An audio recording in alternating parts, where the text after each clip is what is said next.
L'Église, corps du Christ, est censée regrouper les âmes fidèles à la foi au Seigneur Jésus-Christ, appelés chrétiens. Considérés comme lumière du monde et celle de la terre, par leur maître, le Seigneur Jésus-Christ, ces croyants apportent le ténèbre ainsi que le dégoût par leur comportement et leur attitude. Après autant de révolutions, cette Église revient toujours à la case de départ. Quid sur l'Église de la République démocratique du Congo? Madame et messieurs, bienvenue sur le chemin. Yasika na Kinshasa boye tikala kozala te makelele ya tata lopango esili Toronto City à Maluku bana RDC congolais opportunité ya sikamo na mboka pe sibiso avec $4000 ya pamba koma tata lopango to mama lopango avec le $4000 okoki kosomba cash ou soit par tranche et salami ndenge nini obanina avance $2000 et le 2000 qui reste au Kofuta Yango par tranche 500 P Okomi Kolo Lopango. Toronto City et Sika Moko très kitoko. Parcelle cadastrée, urbanisée, avec beaucoup d'espace. Nyon surtout au Koluka, au Kokuta Yango. Mais Narata, terrain de 20 sur 20 sur un site accessible, urbanisé, cadastré, plat, désherbé, avec espace de jeu, espace vert, magasin, marché, peignon surtout, pembeli. Ezali solote, tala peyoka. Alors, tu as une concession, Toronto City. Tu as une commune à Maluku, dans la ville province de Kinshasa, dans la République démocratique du Congo. Et tu as une concession Toronto City. Et après avoir commencé à étudier surtout, il y a immobilier, foncier et tout.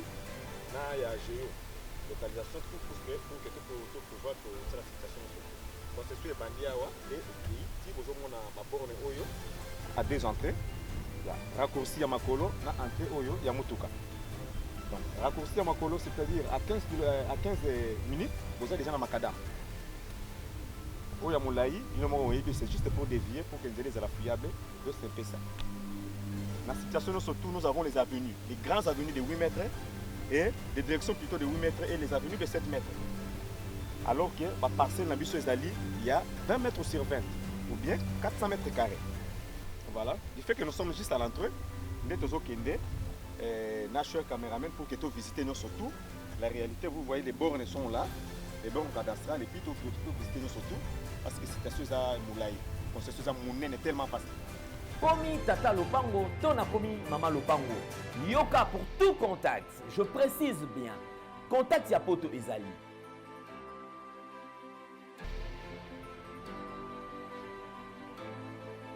Oya Kinshasa Ezali.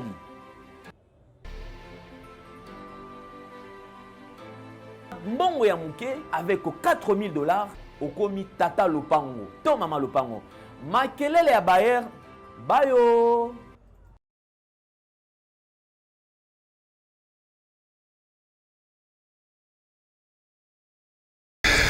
L'Église de la République démocratique du Congo, c'est avec l'évangéliste Roger Baka que nous allons pouvoir débattre autour de 3 sous-points. Il s'agit bel et bien du réveil. Depuis un certain moment, nous avons connu le réveil dans notre pays. Il s'est fait que ce réveil revient, connaît de multiples changements. On en parlera dans cette émission. Les promesses aux prières de la nation. Où en est-on? Qu'en est-il de toutes ces promesses? On prie, on gêne, mais le pays stagne, la nation stagne toujours. Des dégâts, ça et là. On en parlera dans cette émission.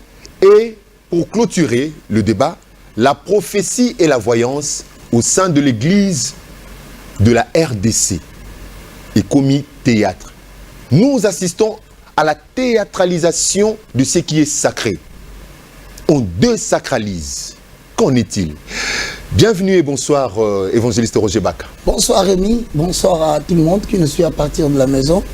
Que la grâce du Très-Haut repose dans vos maisons, que la puissance du Saint-Esprit prenne contrôle de vous et vous communique la joie de suivre cette émission pour votre édification. Rémi, Un grand merci avec toute l'équipe Digital. Merci beaucoup, évangéliste, de nous honorer par votre présence et surtout que spécialement cette émission est en direct par rapport aux demandes aussi des téléspectateurs qui vous ont sollicité après autant d'invités qui sont passés sur ce plateau. Nous avons eu à connaître aussi certains débats, mais je sais que vous êtes aussi reconnus, hein, comme la Bible le dit. À ceux qui valent de l'honneur, on leur doit aussi de l'honneur. Merci. Vraiment, vous êtes honorés, hein, par nos téléspectateurs. Merci alors, beaucoup. évangéliste Roger Baka. Mon frère. Qu'en est-il de l'église, spécialement l'église de réveil du Congo, de la RDC? Qu'en est-il? Nous avons connu autant de révolutions, hein, dans la foi. Il y a eu l'église catholique qui est apparue. Après révolution, il y a eu l'église protestante. Après autant de mouvements des protestants, il y a eu des anglicans, ceci, cela, orthodoxes, patati. Le réveil est arrivé, le réveil au Congo est arrivé. Et puis le mouvement de réveil avec des patriarches comme des Papa Nkelani, le feu Adi Nabala et autres consorts, le feu Vernon qui est aussi l'un de patriarches dans ce mouvement de réveil ici au Congo. Et puis, nous avons connu les Sonika Futa et consorts. Vous êtes arrivés et la nouvelle génération est là. Mais nous constatons que l'Église ne se comporte pas comme il se doit. La mission évangélique, la mission des salut des âmes se perd au fur et à mesure que cette Église connaît la gloire. Qu'en est-il? Merci beaucoup, Rémi. Tout au long de ces grands exercices, je vais essayer de rester biblique pour pouvoir permettre à ceux qui sont à la maison de trouver des bases et surtout permettre à tous ceux qui sont à la maison de pouvoir avoir des références bibliques qui leur donnent l'assurance de pouvoir maîtriser les notions qu'on va développer aujourd'hui. Tu sais, Rémi, à chaque fois quand tu parles de réveil, il faut savoir qu'il ne peut pas y avoir un réveil ou émergence d'une nouvelle élite spirituelle si précédemment la génération qui s'en va n'a pas commis de compromis. Le réveil sera toujours présent parmi les hommes tant qu'il y aura nécessité de l'émergence d'une nouvelle élite spirituelle. Ça veut dire en d'autres termes que chaque nation doit se mettre en tête que le mouvement de réveil sera continuel. Pourquoi? Parce que dans la relation entre les hommes et Dieu, il y aura toujours une génération qui compromettra par rapport aux acquis de la saine doctrine. Et cela va nécessiter le réveil. Tu as bien parlé de tous ces aînés patriarches que j'aime beaucoup. Je parlerai de Adi Nabala. Je parlerai de Papa Nkelani qui est encore vivant, que je n'ai jamais vu, mais que j'ai entendu par l'histoire, que c'est quelqu'un qui a marché avec la cruche d'eau. La RDC est en train de connaître la troisième vague de réveil. Tu l'as si bien dit.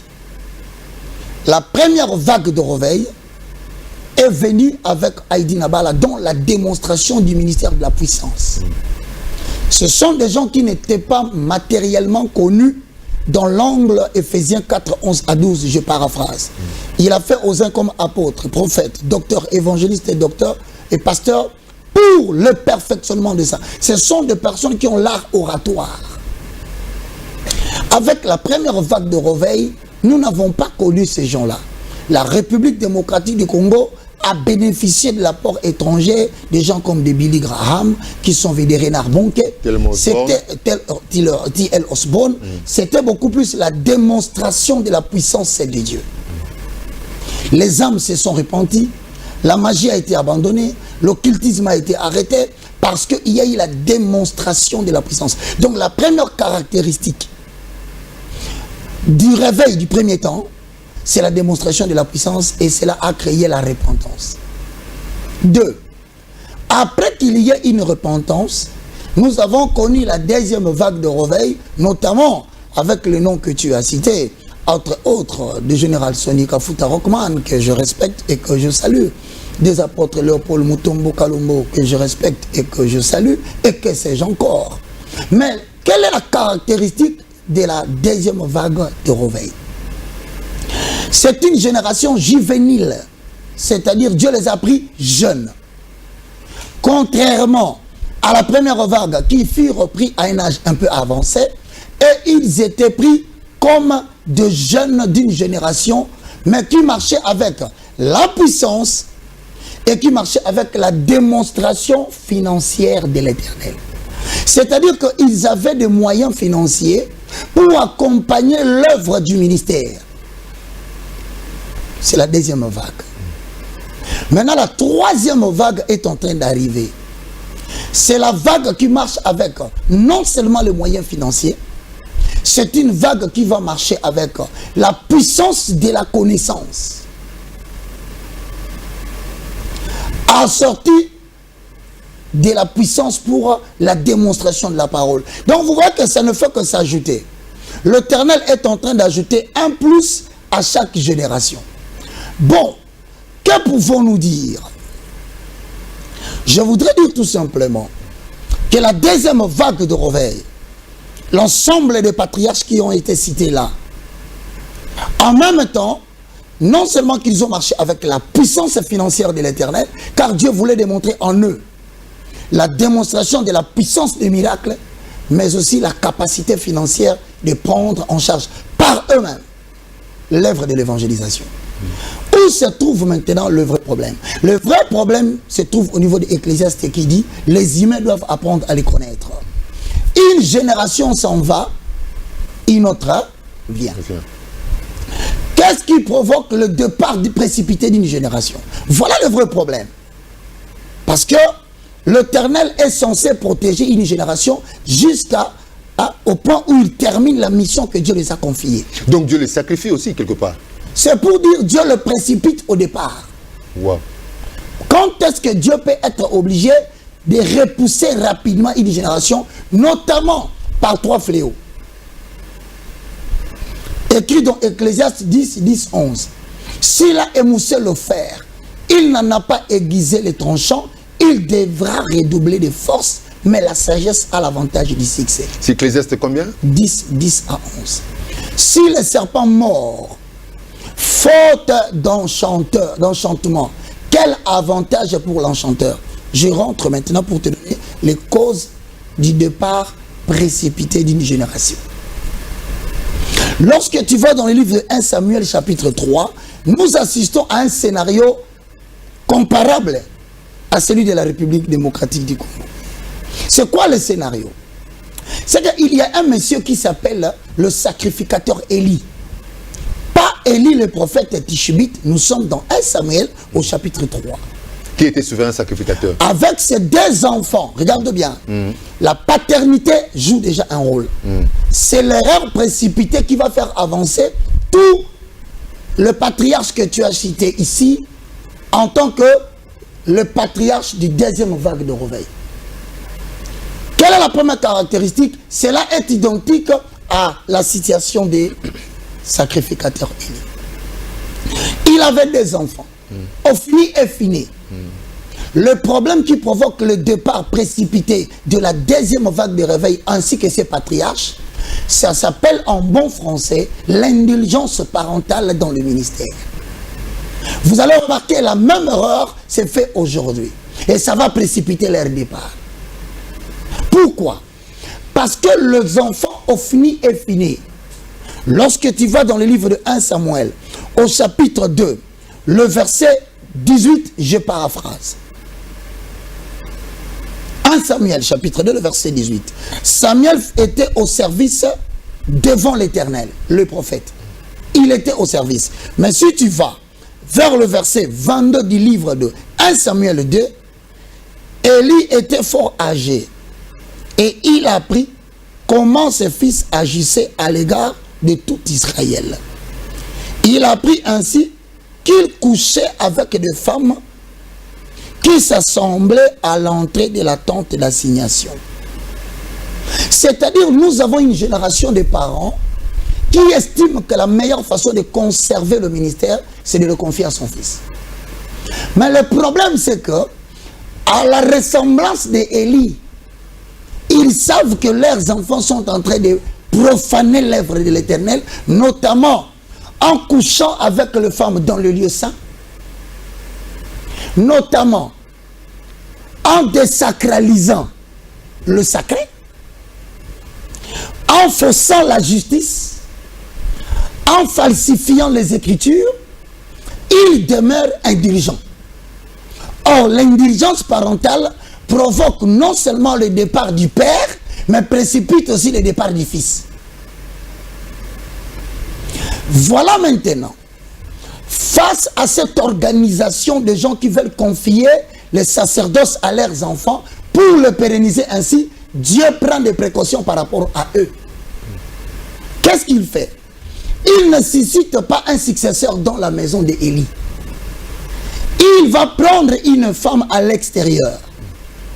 Elle va le faire un vœu. Je te donnerai un enfant. Mais seulement, il faut que tu veilles que cet enfant soit à mon service pour venir sauver le sacerdoce qui est en train d'être méprisé. C'est alors que Samuel se retrouve dans la maison de l'Éternel. Pourquoi Dieu place Samuel là? Il y aura des gens qui seront dans des communautés de ces pasteurs de la deuxième vague. Les enfants vont hériter l'héritage du Décius. Mais l'héritage spirituel ira auprès d'un encadreur, d'un pasteur, d'un frère, d'un enfant qui a grandi à l'église, qui recevra cet esprit, qui l'exercera ailleurs, loin du patrimoine mobilier de ces pasteurs-là. Je suis en train de décrypter l'histoire du réveil de la RDC sous une perspective prophétique. Ainsi donc, pour que l'Éternel arrête leur ministère parce qu'ils veulent confier les sacerdoces entre les mains des enfants. Ce qui n'est pas mauvais en soi, mais le problème c'est l'indulgence parentale. Quand tu as appris que ton enfant a commis un avortement qui a coûté les trompes d'une fille, pourquoi vas-tu le consacrer? Ah mais il mérite quand même un pardon. Christ est mort pour ça. Pour nos péchés. Quand tu apprendras, tu sais, il a de l'expiation. Tu sais quel est le problème que Dieu réprime à ces moments-là? Dieu ne réprime pas le fait qu'il n'a pas demandé pardon. Il réprime l'indulgence. Tu y as appris et tu n'as rien fait. Si c'était l'encadreur de la jeunesse, tu l'aurais chassé de l'église. Ah là vraiment, on l'aurait même exposé. Mais pourquoi ton enfant est en train de continuer à devenir le représentant légal? Tu connais, il a avorté les femmes. Il est sorti avec les femmes d'autrui. Il a en actif des morts dans le placard. Pourquoi a-t-il faussé le règlement d'ordre intérieur jusqu'à convaincre les gens à l'accepter? Voilà ce qui caractérise le patriarche de la deuxième génération. Voilà pourquoi ils seront précipités à la mort sous trois conditions. Premièrement, la mort physique précoce. C'est-à-dire qu'ils ne connaîtront plus la longévité du ministère. Ils vont sentir la défaillance physique. Leur corps va s'affaiblir. Les yeux vont devenir troublés. Comme le vieux Élie. Et tu constateras, il y aura 3 à 4 éléments que je veux te citer, que tu verras normalement. C'est ce qui caractérise la génération. 1 Samuel chapitre 3. Le verset 1 au verset 3. Le jeune Samuel était au service de l'Éternel devant Élie. Première caractéristique, la parole de l'Éternel était rare en ces temps-là. Aujourd'hui, c'est la première caractéristique de la parole de l'Éternel. Nous sommes plus dans l'angéologie, absence de la parole. Nous sommes dans les cabales juives et cabales chrétiens. Nous sommes sortis de la parole. Nous sommes aujourd'hui dans la gnose du gnosticisme. Nous sommes aujourd'hui dans des pratiques de sacerdoce qui n'ont rien à voir avec la parole, j'ai dit la parole de l'Éternel christocentré. Alors quand vous verrez ces choses venir dans votre génération, prenez soin de savoir que Dieu veut changer les générations. Évangéliste, un moment. Comment alors déterminer ou discerner ou découvrir que telle parole, parce que vous n'allez pas dire que toutes ces paroles qui sortent là, tous ces enseignements qui nous viennent là, sont d'une mouvance... Tu as d'autres questions que tu vas poser, où je te démontrerai que certains enseignements qui ont pris logement à l'église, c'est de la levure des Sadducéens, c'est de la philosophie humaine, c'est des gnosticisme. On nous apporte des philosophies qui s'apparentent au christianisme. Je vais te dire qu'en matière de religion qui est définie comme l'ensemble des dogmes et de pratiques qui mettent en relation l'être humain avec son Dieu, eh ben, nous avons beaucoup de pratiques. Vous irez en Orient, on vous dira que le soleil est un élément qui unit Dieu avec le peuple. La lune unit Dieu avec le peuple. Mais nous ne sommes pas dans ces pratiques-là. Tu verras que les enseignements petit à petit du judaïsme commencent à s'installer dans quoi? Dans le christianisme, mon frère. Nous avons des fondements du christianisme qui diffèrent du judaïsme. Tu verras le message qu'on appelle des mouvements philosophiques qu'on appelle la franc-maçonnerie. Tu connais la franc-maçonnerie? La franc-maçonnerie est une philosophie très répandue dans le monde. Vraiment, les francs-maçons qui suivent Digital, ne soyez pas scandalisés, je ne toucherai pas à votre problème. Je vais seulement m'apparenter pour montrer que ça peut s'infiltrer dans l'église. Dans la franc-maçonnerie... L'homme ne donne que ce qu'il a reçu, et ce que vous avez reçu quelque part. C'est une philosophie. Cette philosophie a été créée par Adam Weishaupt. C'est un prêtre jésuite, il était très plongé dans l'occultisme. Ceux qui me suivent ne vont pas me contredire. Il a cherché comment il pouvait parvenir à la domination mondiale et au contrôle de toute l'humanité. Il a mélangé toutes les formes de magie pour produire la franc-maçonnerie. Maintenant, la franc-maçonnerie en tant que mouvement philosophique ne marche qu'avec un sacerdoce qui correspond à ces pratiques. Et c'est la pratique ou la religion qui s'apparente à la franc-maçonnerie, ça s'appelle le judaïsme. C'est pourquoi tu vois Paul a dit à Pierre, tu commences à judaïser. Judaïser veut dire prendre approximativement les philosophies qui ne sont pas de la doctrine chrétienne, les introduire dans le christianisme. Alors là, à vous entendre dire tout ça, entendre vos propos, on peut conclure que les mouvements, l'Église aujourd'hui est tombée dans le même isme d'auparavant. Nous ne sommes plus dans la vie de Christ, mais nous sommes tombés dans les dogmes, dans des principes carrés établis par des hommes qui ont philosophé. Je te le confirme, il y a un conglomérat de gens qui ont bloqué l'épanouissement de l'Église des réveils au Congo. Ils sont là et ils sont en train de me suivre depuis que tu as dit je vais passer. La tête de l'Église au Congo est détruite. Il faut une nouvelle génération. Ils sont là. Tu vois, pendant que je parle là, ils me regardent à la maison. Et ils sont en train de s'appeler entre eux. Tu vois, le petit là, il a recommencé. C'est pourquoi je suis toujours la cible des empoisonnements, des mandats d'amener et des arrêts. Mais puisque Paul dit, Dieu lui apparaît en vision dans Acte 17, il lui dit et 18, ne crains rien, parle, car j'ai un peuple nombreux à sauver dans cette ville, personne ne lèvera sa main pour te faire du mal. Je suis en train de te rappeler aujourd'hui, si l'Église a une tête en République démocratique du Congo, eh bien je t'explique que cette tête a été corrompue jusqu'à la moelle épinière. Il faut les renouvellements des générations. Voilà la chose que Dieu démontre qu'il n'est plus là. Non seulement la parole devient rare en accord avec 2 Timothée, chapitre 4, le verset 1 à 2. Les gens détourneront l'oreille de la vérité. Ils se tourneront vers des fables. C'est ainsi que 1 Samuel chapitre 3, le verset 1 dit, les visions n'étaient plus fréquentes. La meilleure des choses que Dieu permet pour que les gens comprennent qu'il n'est plus là, il n'y a plus de messages réguliers et permanents de la pensée de l'Éternel pour prédire l'avenir. Il y en a plus.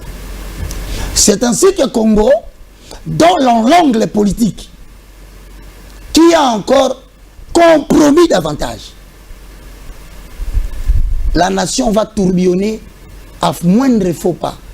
À moindre faux pas, je suis sur Digital. La RDC va tourner 20 ans de ténèbres. Il est resté un petit rien là. Et la pâte va gonfler. Il ne reste qu'un petit rien. Je dis bien. Mais vous, comme étant comme l'exemple, je prends comme l'exemple d'Abraham qui était quelque part là, qui intercéda pour l'autre. Vous ne pouvez pas intercéder. Est-ce que ce Dieu-là, en qui vous placez votre confiance, votre foi, ne peut pas voir, ne fût-ce qu'il n'y a qu'un seul Roger Baka qui est sur cette terre-là, je peux maintenant me repentir de ma colère. Donc sacrifier Bissonnaïo. Oui, je te dis que nous serons sacrifiés. Pourquoi? Nous ne sommes pas au temps d'Abraham. Et la notion que Dieu a donnée à Abraham a été mal interprétée. Il a demandé à Abraham. Abraham a intercédé en disant, mon frère Romy, est-ce que s'il y a seulement un seul juste, vas-tu détruire la nation? Il dit non, je ne détruirai pas. Les gens ne comprenaient pas ce que Dieu disait. La réponse de Dieu était claire. L'église, pour moi, ce n'est pas les bâtiments. C'était ce qu'il était en train de dire à Abraham. L'église, pour moi, ce n'est pas les pays. L'église, pour moi, ce sont les personnes qui ont mon sceau sur leur front. C'est ça mon église. Alors, si vous croyez que je considère le nombre de personnes qui sont dans vos bâtiments, vous commettez une erreur. Je sauverai ceux qui ont le sceau sur leur front. Et c'est ce qu'il a effectivement fait. Il a pris la famille de Lot, il a fait sortir, il a détruit Sodome et Gomorrhe. C'est-à-dire que ce n'est pas le bâtiment de ces patriarches qui détermine l'adhésion à la foi chrétienne véritable. Non. Dieu a des gens qui ne sont même pas à l'église, ils sont à la maison, marchant dans la crainte de l'Éternel, évitant de se compromettre. Regarde, quand est-ce que Dieu peut sauver une nation? Dans la situation présente, la solution se trouverait dans le livre de 1 Samuel, chapitre 7, le verset 1 à 4. Je vais épingler 2 points. Je te dis que cette deuxième génération ressemble à Élie, qui sait que son enfant était en train de faire de mal, mais ils se sont organisés dans l'indulgence parentale. Dans leur J'ai retenu ça. Indulgence parentale. Connaître la faute de ton enfant et ne pas le réprimer. Pire, fournir l'effort physique de laisser l'église entre les mains de ton enfant, sachant qu'il n'a pas ce qu'on appelle les qualités et les critères requis pour présider à la destinée de la communauté. Tu as fait l'indulgence. Alors maintenant, pour que Dieu éteigne votre folie, il va te tuer d'abord, toi, papa, par trois attaques. La mort physique est précoce et surprenante. Vous dormez un matin, vous vous réveillez, tel pasteur est mort. Vous dormez demain matin, vous vous réveillez, tel pasteur est mort. Des morts mystérieuses. Et vous allez le voir au Congo. Quelqu'un va me poser la question, il dit, comment on saura que c'est tel? J'ai dit, prends ton stylo. Toutes les communautés où si on cite son nom, on cite le nom d'une église, il mourra de manière catastrophique. Donc, je corrige mon français. Si on dit ministère, les chaussures de l'Éternel, Rémi, refuse qu'on cite ton nom. C'est lui, toutes les personnes qui ont incarné la gloire incorruptible de Dieu. En une gloire corruptible d'une personne qui représente une communauté. On cite ton nom, on cite l'église. Tu vas mourir. Très bêtement, l'Éternel Dieu a parlé. Et rassure-toi, il tuera aussi tes enfants. Pourquoi? Parce qu'il ne voudra pas que... Donc les églises, là, on cite les noms de leaders, tout ça, l'apôtre Rémi et l'église telle. Je suis en train de parler, nous sommes le 24 février. Nous sommes le 24 février aujourd'hui. Le 24 février 2022. Vous verrez dans la suite des temps, la colère de l'Éternel va s'abattre sur tous les pasteurs qui ont pris leurs enfants, qui ont commis de bévues et les ont placés. Eux-mêmes mourront de manière surprenante et leurs enfants ne feront pas long feu. Retenez la date d'aujourd'hui. Ces églises vont connaître des schismes et des divisions graves. Mais évangéliste, vous êtes un enseignant. La cause, c'est on en parlera même à la fin. Hein. Vous êtes responsable recteur de l'université de la foi chrétienne, IFC. Mais qu'est-ce qui fait? Vous avez collaboré avec tous ces hommes de Dieu là. Vous avez marché avec eux. Vous connaissez la parole. Vous avez même été enseigné parce que vous n'êtes pas sorti comme ça du néant comme le prophète Élie qui s'éleva comme ça. Bon, selon les Écritures. Vous êtes sorti de quelque part. Mais comment se fait-il qu'aujourd'hui, vous n'arrivez pas à recadrer tous ces gens? Pourquoi? Je vais recadrer. Parce qu'ils ne vous écoutent même pas. Vous n'avez pas d'audience. Il y a deux choses dans l'histoire des changements de génération. Il y a deux mouvements. Ou soit ça vous réjouit alors. Non, il y a deux mouvements dans les mouvements. Il y a deux mouvements dans le cadre de réveil. C'est toi qui as posé la question. Oui. Pour que la deuxième vague de réveil cède la place à la troisième vague, il y a des opérations. Il y a la succession, il y a aussi l'héritage. Généralement, lorsque Saül a appris que Dieu ne voulait plus de lui en tant qu'autorité politique, plutôt que de préparer son bilan, il a commencé à pourchasser David. Tu sais pourquoi il attaquait David?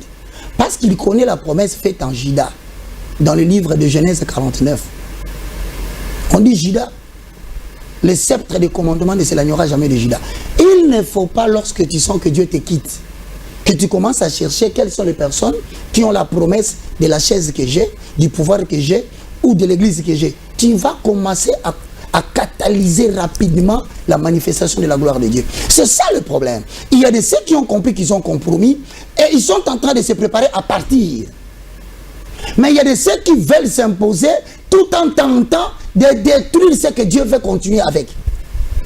Vous imaginez, non seulement qu'il a compromis, il a même protégé avec son enfant, mais il poursuit même la personne qui peut être un candidat de l'Éternel à ce qu'il fait. À cela, voici la solution. Lorsque Dieu disait à Élie, tes enfants seront de coupables, je vais le punir. Tu sais ce que Dieu a fait? Primo, il a provoqué une situation, comme il va le faire dans le jour à venir. Une situation sera provoquée dans le pays par lequel Dieu va balayer deux catégories de gens. Une classe politique et une classe ecclésiastique vont tomber brutalement.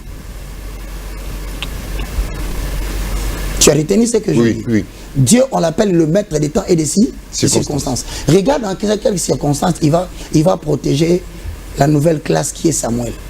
Il provoque la guerre.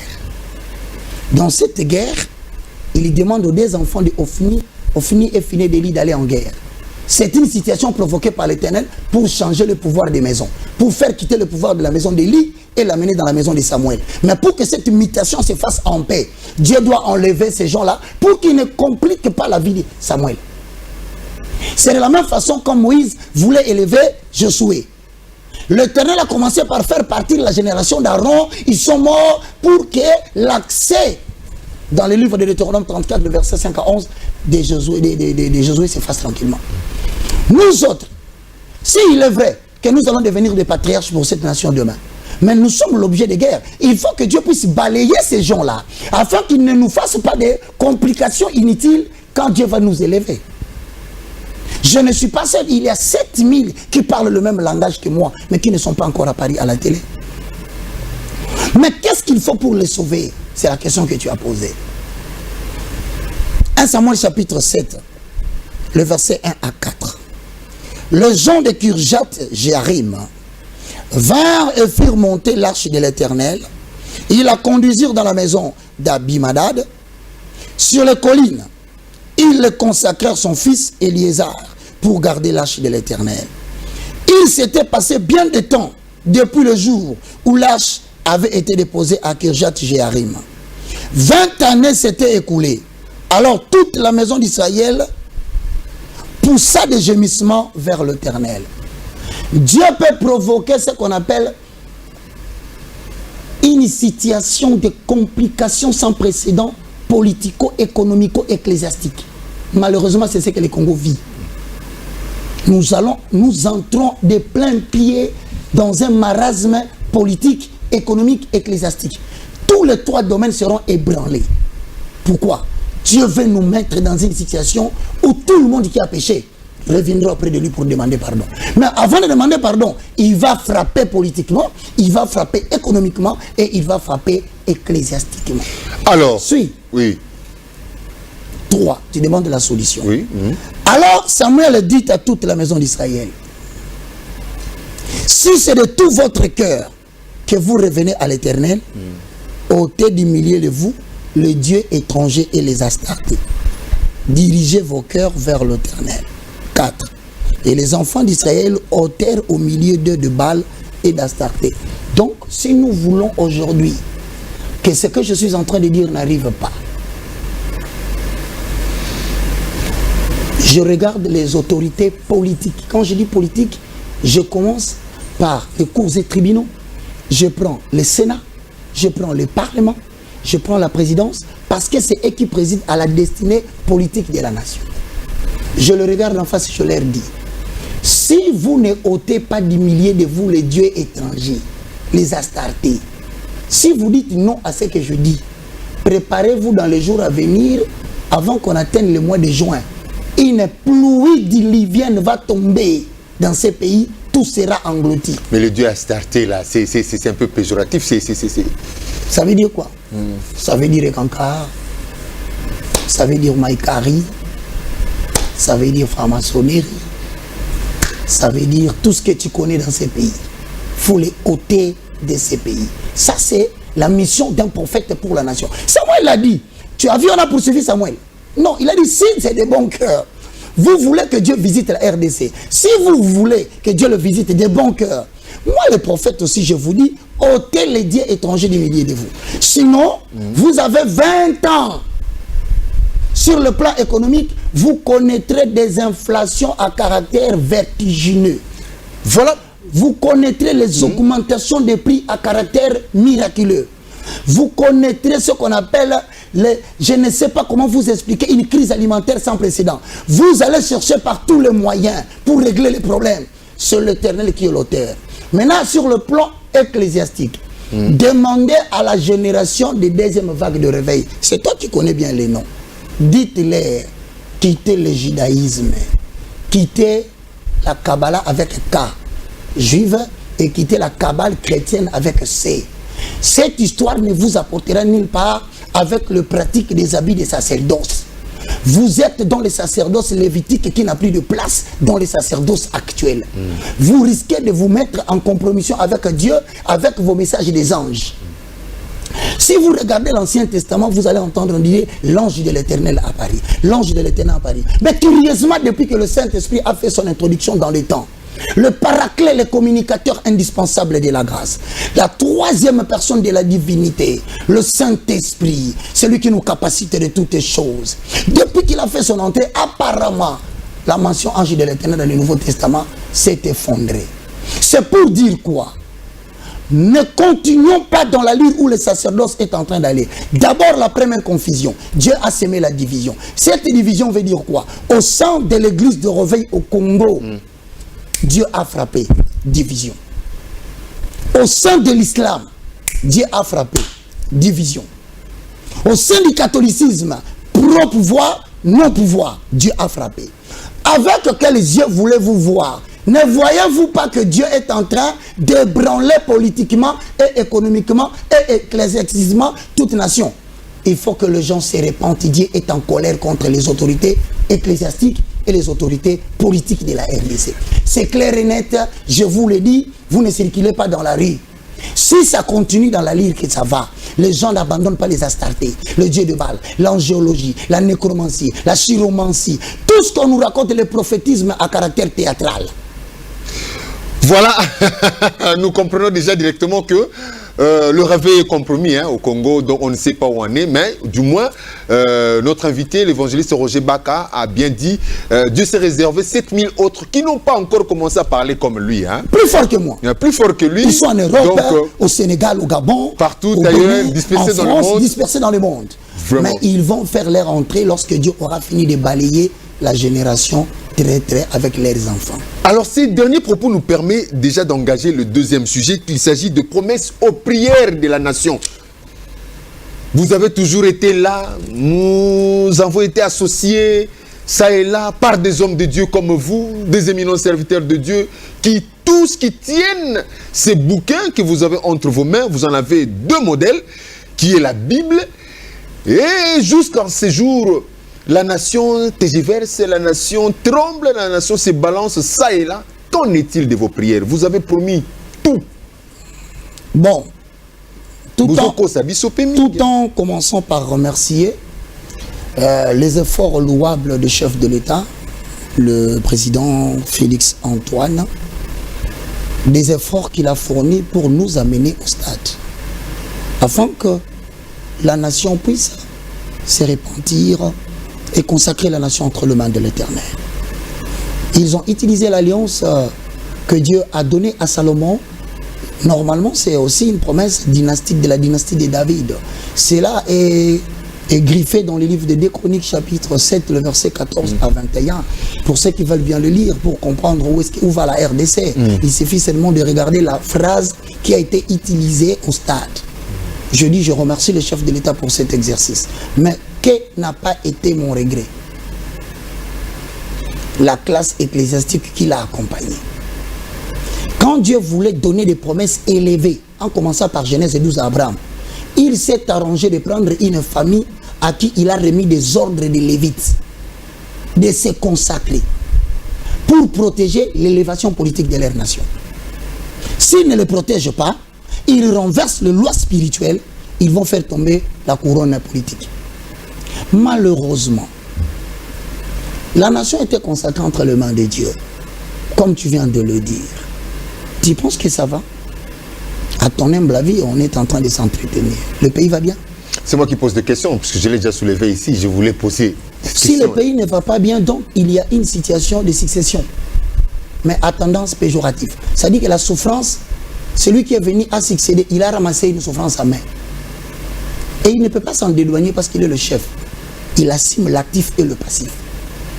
Malheureusement, il est venu à quel moment? Il est venu au moment où la population avait déjà subi des frappes de 36 ans et de 18 ans. Alors, ils ont confié un espoir désespéré à un homme. À tel point qu'ils peuvent l'exiger un bilan avant les temps. Malheureusement, c'est ça l'être humain. Mais l'Église est là pour accompagner. Nous avons prié. Je viens. Où se trouve le problème? Voilà, l'ordre et la perfection déterminent la divinité. Remis. Dans le livre de 1 Samuel, au chapitre 15, le verset 12 jusqu'au verset 19, il se passe un problème. Samuel est le sacrificateur, Samuel est le prophète de l'Éternel. Il donne des ordres à l'institution politique qui s'appelle Saül. Il dit, tu fais la guerre comme à l'Est, vous allez conquérir. Mais lorsque vous allez prendre les... Attendez, j'ai besoin d'une précision, l'homme de Dieu. Ouais. Entre le sacrificateur et le roi, qui est en préséance devant Dieu, c'est les magistrats ou bien c'est les sacrificateurs? Zacharie chapitre 3, le verset 1 à 4. Pourquoi je te lis ça? C'est une très belle question que tu as posée. Maintenant, qui répond de la situation ou du bilan du quinquennat? Devant les hommes, c'est le chef de l'État. Devant Dieu, c'est le sacrificateur. Si la situation politique d'une nation tombe, recherchez les sacrificateurs de cette nation-là. Ils étaient les premiers à tomber. J'espère que je suis en train de répondre à ta question. Quand tu vas dans Zacharie chapitre 3, le verset 1 à 2, écoute ce que dit l'oracle de l'Éternel. Il me fit voir Josué, le souverain sacrificateur, debout devant l'ange de l'Éternel. Et Satan qui se tenait à sa droite pour l'accuser. L'Éternel Dieu dit à Satan, que l'Éternel te réprime, Satan, que l'Éternel te réprime. Lui qui a choisi Jérusalem, n'est-ce pas là un tison arraché du feu? Or Josué était couvert de vêtements sales et il se tenait debout devant l'Éternel. 4. L'ange prenant la parole dit à ceux qui étaient devant lui, ôtez-lui les vêtements sales. Si les gens qui occupent le ministère des sacerdoces en RDC portent les habits sales, c'est l'ombre du message. La réalité aujourd'hui, c'est quoi? Si les gens qui exécutent la prêtrise pour accompagner les quinquennats des chefs de l'État se retrouvent souillés eux-mêmes dans les habits sales, ils vont compromettre les mandats du chef. Le chef n'est pas responsable à ces moments-là. La redevabilité devant Dieu revient au sacerdoce. C'est la raison pour laquelle, mon frère dans le Seigneur, tu constateras qu'à un moment donné, Pharaon qui commettait des bêtises avec un cœur endurci n'est pas entré dans l'eau. Mais les chevaux qui persécutaient les Hébreux, ceux qui accompagnaient le programme, ceux qui pensaient que cette guerre de poursuite des élus était une bonne chose, ils sont tous morts dans l'eau. La responsabilité du bilan d'une nation devant la démocratie face au peuple, c'est le président qui répond. Mais c'est le roi. C'est le roi. C'est l'empereur, c'est le prince, c'est le président. Donc c'est le numéro 1 de la nation. Donc pour te dire, il ne faut pas nous leurrer le visage. Pharaon. Tu sais ce que signifie Pharaon? Pharaon signifie homme Dieu. Voilà un roi qui s'est déclaré Dieu. Quel est le président de l'Afrique qui a osé déclarer qu'il était Dieu? Personne. Mais Pharaon en Égypte a dit qu'il était Dieu. Bien que cela... C'est pourquoi Christ même l'a confirmé. Il a dit qu'il a fait des royaumes des sacrificateurs. Aujourd'hui, vous êtes des rois des... C'est la raison pour laquelle je te montre maintenant. Pharaon était homme et Dieu. Celui qui connaît la magie reptilienne égyptienne. Bâti sur la base des rats. Le serpent que tu vois sur la tête avec les dieux soleil. Il n'avait rien de Dieu. Mais pourquoi Dieu sauve le mandat de Pharaon? Pharaon est roi. Il est le roi des satrapes. Il est le roi des magiciens. Il est le roi des gens qui sont dans les cancars. Il est le roi des chefs coutumiers. Mais il faut que la prêtrise correcte et sans habit sale se retrouve à côté de lui. Et Dieu avait choisi Joseph. Un homme qui a accepté de laisser ses vêtements, mais de ne pas coucher avec la femme du conseiller du président. Voici les habits sales dont je parle. Il doit y avoir des gens qui doivent refuser le sommeil pour prévoir la victoire du roi. Des gens qui se sacrifient pour répondre aux défis du quinquennat. Les gens qui refusent de manger. Mon cher, soutenir un chef de l'État, c'est la responsabilité qui va vous frapper jusqu'à la 4e génération de vos enfants. Parce que vous ne l'avez pas aidé. Et ne dites pas qu'il est pharaon. Et ne dites pas qu'il a touché à la magie. Parce que Pharaon avait touché à la magie. Néanmoins, Dieu lui a donné une vision. Frère, il a vu cette vache maigre qui bouffait cette vache grasse. Il s'est réveillé, il n'a rien compris. Attention, ne prenez pas le président de la République pour un moins que rien. Ne peut exercer une certaine parcelle d'impérium dans la nation, c'est quelqu'un qui l'a reçu de la part de Dieu. De gauche ou de droite, de peu importe de manière, cette parcelle d'impérium, c'est Dieu qui donne. Et il est responsable, il va lui donner des visions. Frère, il peut avoir vu aussi des visions. C'est un homme qui a un esprit, une âme et un corps. Maintenant, le problème de ce qu'il a vu, de la crainte qu'il inspire, de l'avenir qu'il le craint, c'est là d'être remis entre les mains d'un sacerdoce qui craint l'Éternel. Quel est ce sacerdoce? Il se réveille, il dit, dites-moi l'explication de ce que j'ai vu. Voici ce qui était là. Le sacerdoce qui avait compromis a reconnu. Il dit au roi, ne peut interpréter ces choses. C'est un garçon. Il a l'esprit supérieur, mais il est dans la prison. Vous voyez où nous nous trouvons? C'est-à-dire nous sommes dans la prison de manque d'argent. Nous sommes dans la prison de manque de moyens pour exercer l'œuvre de l'Éternel. Nous sommes dans la prison de manque de relations de partenaires pour pouvoir continuer cette œuvre de restauration que nous faisons. Nous sommes emprisonnés. Mais quand est-ce qu'on demande à Daniel? Quand Joseph vient, quand Daniel vient, voilà l'élite qui vient dire au roi, à l'Éternel appartient l'interprétation des visions. Ce que tu as vu représente cette année.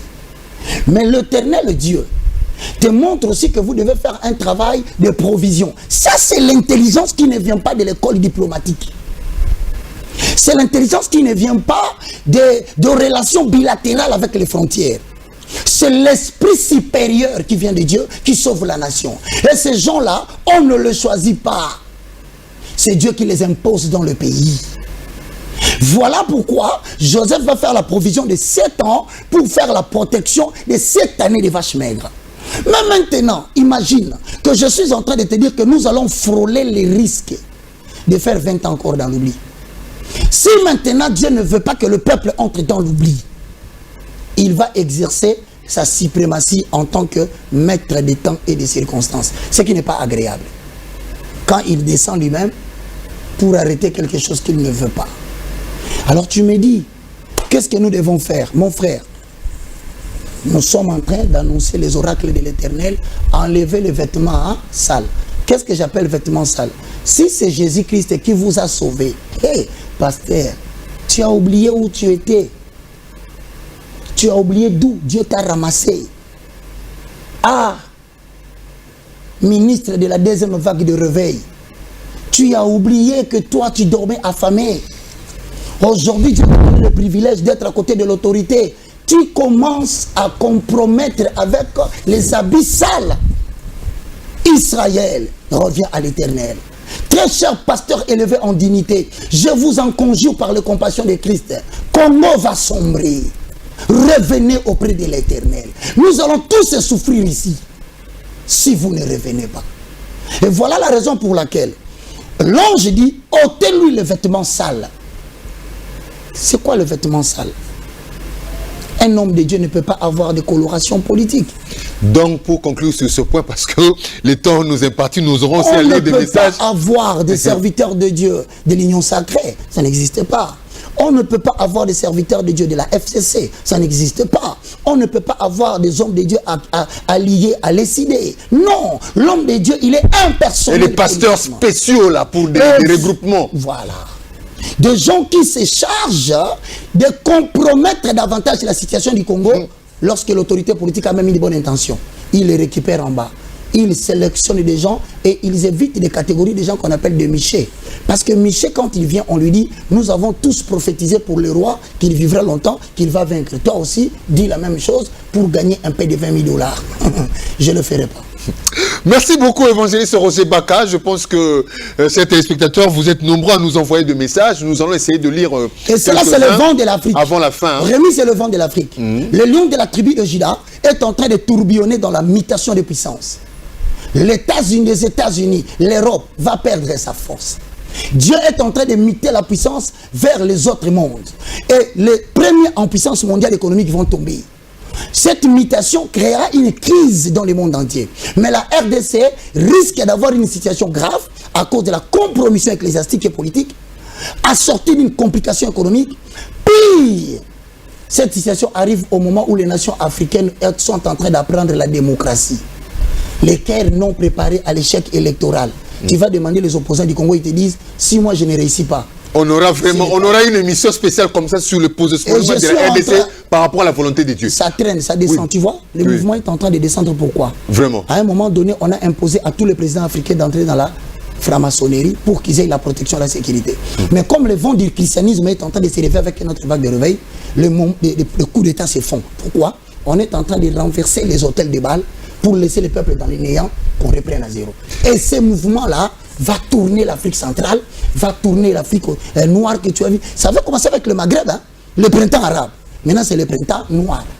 On en parlera dans une émission spéciale, surtout pour parler du positionnement spécial de la RDC hein, face à la volonté de Dieu. Alors, nous allons clôturer avec la prophétie, les voyances que nous observons actuellement, les prophètes, les prophéties, ça et là. On appelle au téléphone. Je vous ai suivi quelque part, là, vous vous insurgez contre tout ça. Mais alors que c'est quelque part, c'est un avertissement, c'est un appel à la repentance pour ceux-là qui ne se comportent pas de manière... Le vrai problème, on doit redresser l'autel. L'autel doit être redressé par des enseignements bibliques. Et prophète, dans la conception populaire des choses Rémi, c'est toute personne qui prédit l'avenir. C'est la conception populaire. Mais cela n'est pas le cas de la Bible, mes bien-aimés dans le Seigneur. Vous n'avez qu'à ouvrir. Vous n'avez qu'à ouvrir le livre de Jérémie chapitre 1, le verset 9. Vous verrez que Dieu est en train de dire à Moïse, cette fois-ci, moi, je serai avec toi. Je parle de Jérémie 1, 9. Je mettrai mes paroles dans ta bouche et tu seras mon porte-parole. C'est ça les prophètes. 2. Deutéronome chapitre 18 et 18, pour ceux qui veulent le vérifier à la maison. Mais Rémi, la problématique que tu poses, c'est quoi? C'est qu'aujourd'hui, le ministère prophétique est devenu un rocher de scandale. Le nom de l'Éternel est blasphémé à cause du ministère prophétique en RDC. Est-ce que un prophète est-il quelqu'un qui prédit seulement l'avenir? J'ai dit non. Un prophète est conçu dans deux dimensions. La première dimension, on appelle le prophétisme dans le cadre de l'Alliance. C'est-à-dire le ministère prophétique dans le cadre de l'Ancien Testament. Cela trouve son soubassement dans l'alliance que Moïse a traitée avec Dieu à la montagne de Sinaï. Par lequel Dieu est devenu le suzerain d'Israël et Israël est devenu son peuple vassal. Les clauses déterminées par l'Éternel sont gravées dans le livre de Deutéronome qui représente le traité de l'Alliance conformément à sa formule au Proche-Orient. Dieu a donné des clauses à Israël, il a des devoirs et des obligations. Israël a des devoirs et des obligations. Mais comme les deux entités ne peuvent pas se communiquer, Dieu va placer un émissaire au milieu, c'est celui qu'on appelle prophète. C'est un émissaire qui peut venir dans la mesure où le vassal ou le peuple, la Bible dit, ils abandonnent les lois de l'Éternel. Ils vont auprès des autres dieux. Dieu va envoyer l'émissaire qui s'appelle prophète, qui vient intenter le procès au peuple, en leur disant les clauses qu'ils n'ont pas respectées. Il appelle même les divinités pour appeler les malédictions. Il appelle la pluie a s'arrêté si le peuple ne se répand pas, mais il appelle aussi les bénédictions si le peuple se répand, comme ce que nous venons de lire. C'est ça un prophète. Il a reçu mandat de rappeler au peuple leur désobéissance, leur montrer la voie de la parole pour les retourner dans le chemin de l'Éternel, afin qu'ils reprennent la marche avec Dieu. Ça, c'est dans l'Ancien Testament. Mais cela ne nous concerne pas, parce que cette alliance était l'ombre des choses à venir, l'exacte représentation des choses est venue en Jésus. Il y a eu l'autel prophétique qui a été renversé par le prophète de Baal et le prophète d'Astarté. C'est-à-dire le prophétisme n'avait plus son sens dans le cadre institutionnel établi par Dieu. Voilà pourquoi Élie le Tishbite est venu les restaurer. Mais regarde dans Matthieu chapitre 17, le verset 1 à 2 à 3. La Bible dit, l'Éternel prit, Jésus-Christ prit avec lui Jean, Jacques et Pierre, les amena dans une haute montagne. Là, dans une haute montagne, il y a eu apparition de Moïse et d'Élie qui s'entretenaient avec lui. De Genèse à Malachie, il n'y a que deux lois. La loi de Moïse et la loi des prophètes. Tout l'Ancien Testament est composé de ces deux choses. C'est la raison pour laquelle tu verras à la loi et aux prophètes, si on ne parle pas, il n'y aura point d'aurore. C'est-à-dire, si nous ne faisons pas gaffe de prêter attention à ceux qui commencent à judaïser avec la loi et le prophétisme de l'Ancien Testament, l'aurore ne viendra pas. Malheureusement pour nous, et heureusement pour ceux qui ont crié en Jésus, Moïse apparaît à gauche, Élie apparaît à droite. Ils s'entretenaient avec Dieu. Dites-moi, ils parlaient de quoi? Parce que la Bible a mis un point. Pourquoi on nous dit qu'ils s'entretenaient? Mais pourquoi la Bible ne nous dit pas directement, voici l'objet de l'entretien avec Baka et Rémi? Mais ils ont dit point. C'est parce que si nous ne pouvons pas les typifier par les Écritures, la révélation vient faire son travail du livre de Matthieu chapitre 16, le verset 16. Tu es Pierre, roc, sur toi, je bâtirai mon église. C'est l'exigence maintenant de la révélation. Or, Dieu ne se révèle pas aux pécheurs. Dieu ne se révèle pas à ceux qui marchent dans les mensonges, dans la cachette. Dieu ne se révèle pas à ceux qui sont dans la cabale. Dieu se révèle à son peuple qui marche dans la crainte de sa parole. Mais ça veut dire tout simplement ceci, Rémi. Moïse représente la loi qui n'a pas amené les habitants à la perfection. Il a remis à Jésus. Jésus qui est la grâce va justifier tous les morts qui n'ont pas pu être sauvés par l'imperfection de la loi de Moïse. Élie viendra comparaître à droite pour restituer l'autel à Dieu. Il dit le ministère prophétique n'est plus le mien. C'est ainsi que Jésus dira dans Matthieu 11. Il dit dans Matthieu 11, il dit tous les prophètes qui ont prophétisé, ils ont prophétisé jusqu'à Jean. Ça veut dire quoi? Ça veut dire que le ministère prophétique dans le cadre de l'Alliance s'est arrêté à Jean. Mais dans le Nouveau Testament, il nous dit maintenant ceci, nous marchons dans l'évangile de la grâce. Ça veut dire tout simplement ceci, si je dis tout ça. Ça veut dire tout simplement dans la Bible, prédire l'avenir n'est pas la panacée d'un prophète. Il y a plusieurs... La voyance là, vous êtes contre ça ou comment? Va dans le livre de Deutéronome chapitre 28, le verset 8. Je te cite, 8 façons interdites, réprimées par Dieu. Il ne veut pas que ces choses... Mais vous dites que c'est de l'Ancien Testament, c'est l'ancienne école. Judaïsme. Moi je parle, j'ai dit, le judaïsme avait des pratiques conformes à la voyance. Maintenant, comment vous allez savoir que celui-ci c'est un prophète ou c'est pas un prophète? Parce que Dieu a déjà donné les prescriptions. Vous ne pratiquerez pas ça. Mais je te donne quelques exemples. Si tu vas dans le livre des Actes des Apôtres, chapitre 16, le verset 16 au verset 18, Paul rencontre une femme qui avait l'esprit de Python, mais qui, en prophétisant, accordait un gain à ses maîtres spirituels. Donc, il y a des gens qui ont donné des macassas dans le lolem des gens. Il y a des gens qui ont fait le processus d'ouverture du spiritisme des yeux spirituels. Ils ont donné des capacités de la sorcellerie aux gens. Et cela n'est pas étonnant. Chez les kimbanguistes, il y a des moutas. Chez nous, les chrétiens, il y a des faux prophètes qui le font. Mais comment vous allez les savoir? Parce que vous croyez que tout celui qui prophétise dit la vérité. Mais dans Acte 16, cette femme a dit la vérité.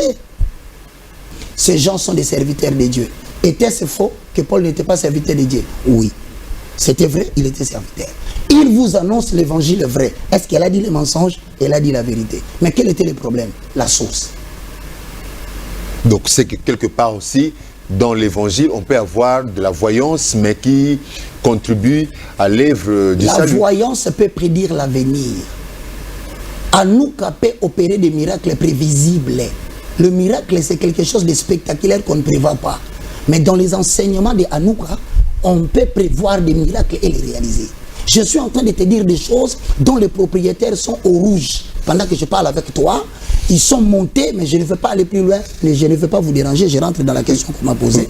On aura, aujourd'hui c'était une émission introductive, hein, comme c'est la première fois. Je termine, l'Afrique doit sortir de ces choses. Primo. Deutéronome 10, je termine par là. Excusez-moi mon frère, j'aime bien parler avec les Écritures. Parce que quand tu ne parles pas avec les Écritures... Rapidement, parce que je dois aussi prendre quelques messages. Hein. Aujourd'hui, c'était une émission introductive, hein, comme c'est la toute première fois. Alors, nous avons essayé de prendre comme ça, de ramasser les 3 sujets. Les augures, le devin, les nécromanciens, les astrologues, les diseurs de bonne aventure, tout ce monde-là peuvent vous prédire l'avenir. C'est pourquoi ne vous arrêtez pas à croire que quelqu'un qui prédit les choses cachées nécessairement vient de l'Éternel. C'est la raison pour laquelle ici nous avons un point très important. Ici c'est quoi? Le discernement des esprits. C'est le Saint-Esprit qui nous donne l'esprit de censurer le ministère prophétique à caractère honteux. Avec les spectacles de comédie que nous voyons, le Saint-Esprit s'oppose. C'est comme ça quand vous diffusez à la télé, les gens se fâchent. Pourquoi? Parce que Dieu a dit, n'ajoutez pas foi à tout esprit, mais éprouvez-le pour savoir que ça vient de moi. Voilà, évangéliste Roger Baka, les messages, il y en a plein. Bon, il y a des félicitations, il y a des gens qui vous encouragent. Mais il y a de ces messages que je vais pouvoir vous transférer. Hein. Je vais bien aimer, je salue tout ce monde-là. Je vous dis merci. L'Éternel vous bénisse, je reprends. Vraiment. Je n'ai pas prétendu avoir le monopole de la connaissance. J'ai décrypté la situation à la lumière des questions très intelligibles de Rémi qui m'a poussé à fond pour que l'esprit prophétique se réveille. Préparez-vous, la 3e vague de réveil vient. Si on ne t'a pas choisi parmi les héritiers de cette église, ne t'en fais pas. Laisse le bâtiment et le patrimoine à l'enfant biologique. Va chercher la face de l'Éternel, car la lampe de l'Éternel n'est pas encore éteinte. On entendra parler de toi un jour. Alors voilà, évangéliste Roger Baka, vous avez avec vous, hein, entre vos mains, nous avons des livres ici, hein, de l'université de la foi chrétienne, Destin volé, premier et deuxième socle, la découverte de ce que l'on est par rapport à Dieu, de ce que l'on est, être, hein, de ce que l'on est. Tu es qui? Par rapport à Dieu. On dit Rémi qui? 4e socle, la loi de la planification ou la maîtrise du facteur de temps. Les livres sont disponibles pour les fondements de la foi chrétienne. Tout ce que je vous ai raconté se trouve là. Vous l'apprenez pendant 9 mois. On ne peut plus vous tromper au Congo par des aventures. Vraiment, quand vous étudiez dans votre université, vous faites combien de temps? Vous avez une année seulement. Vous êtes, tu as 75% de la connaissance des fondements chrétiens. Et là, vous sortez pasteur directement enseignant? Non, vous sortez connaisseur et défenseur de l'évangile. Ok. L'église ne manque pas de pasteurs. Osée 4 et 6, le peuple périt faute de connaissances. Les vrais problèmes du Congo, le peuple n'a pas de connaissances. C'est pourquoi on est en train de jouer avec lui. Alors moi, j'ai pris l'option d'équiper les gens en connaissance. Le numéro de contact pour c'est le plus 243. Bon, puisque vous avez eu du retard, prenez quand même le stylo. Plus 243, 90, 79, 66, 785. C'est le premier numéro WhatsApp. Si vous me recevez par là-bas, prenez le deuxième, qui est connu de tout le monde.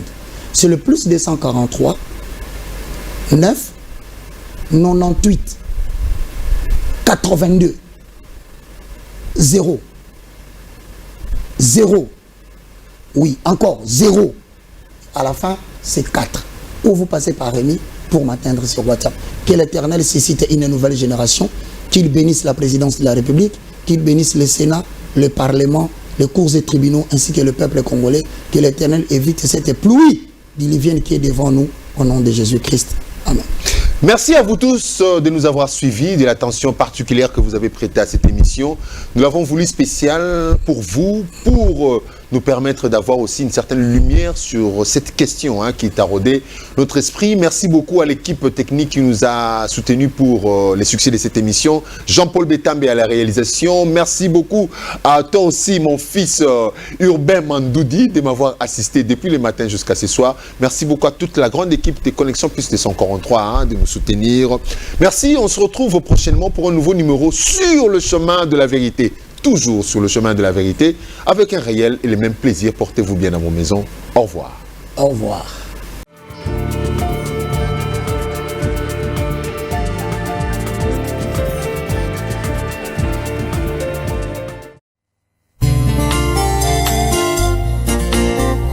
Merci Jésus-Christ, l'abattoir d'amour. Vraiment kondima kozoka poto pour la vie à moto. Eza la sauve, eza pamba te. Naza na mbongo te, oya kosomba vie. Mbongo koto ya kosombela kalipa eza pasi. Mbongo ya kobandaka kofuta mpona masumu na ngai. Nalingaki ozwa ngo wabe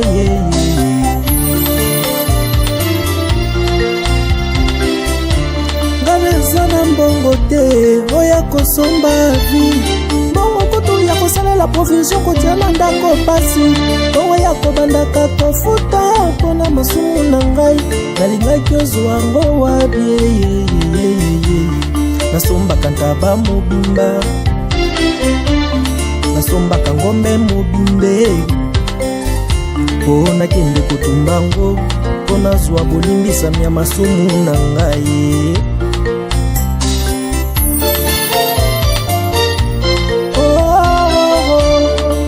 Mpona masumu na ngai nda yokufaki, mpo nazwa bolimbisami nda yokufaki. Merci mpona bolamu yosaleli.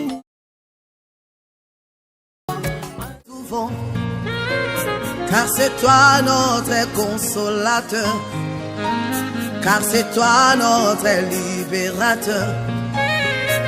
L'Esprit de Dieu descend sur nous, Saint-Esprit souffle de tout vent, car c'est toi notre consolateur, car c'est toi notre libérateur. De ta puissance pour nous donner la victoire. Donne-nous la victoire, Seigneur. Inonde nos cœurs, Esprit Saint.